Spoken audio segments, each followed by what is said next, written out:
restoration of trust. Camp must heed Korea's collective sense of betrayal.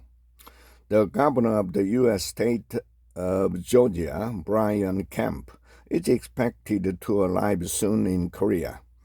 This state, had it not been for the events of September 4th, would have not been well known to Korea, but Koreans have seen how U.S. immigration officials searched, shackled, and then detained more than 300 Korean nationals during a raid on a plant under construction in a joint venture by Hyundai Motor and LG Energy Solution in Elabelle, Georgia.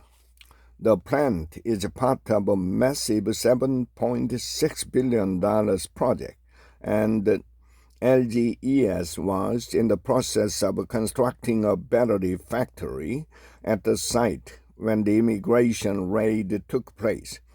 Korean nationals, including those directly employed by LG and its suppliers, were shackled and then held at a detention facility. Immigration officials said the Korean nationals were not working with proper visas or had overstayed their visas. The detained workers were mostly in Georgia on a B-1 visa, temporary business visitor visa, or through the visa-free electronic system for travel authorization, ESTA, the latter of which was a gray area that was suddenly and unexpectedly deemed improper for anyone seeking to work in the United States. Korea and the U.S. belatedly worked together to seek the release of the detained workers and to find better visa solutions. Meanwhile, Seoul and Washington officials agreed that Korean workers of companies investing in the U.S. could stay in the country on the B-1 visa or ESTA, for the purposes of installing, servicing, and repairing foreign purchased equipment at the U.S. plant.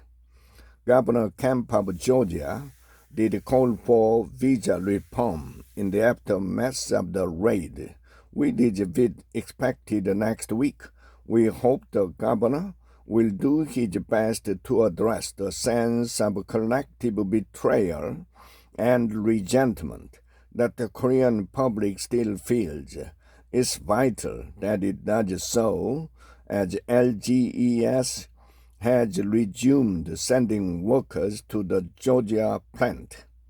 Despite the 72 years of the Korea-U.S. alliance and Korea's active investment in the United States in recent years, Koreans vividly recall that the Georgia plant raid was almost proudly announced as the largest single-sited enforcement operation in U.S. history by Department of Homeland Security officials.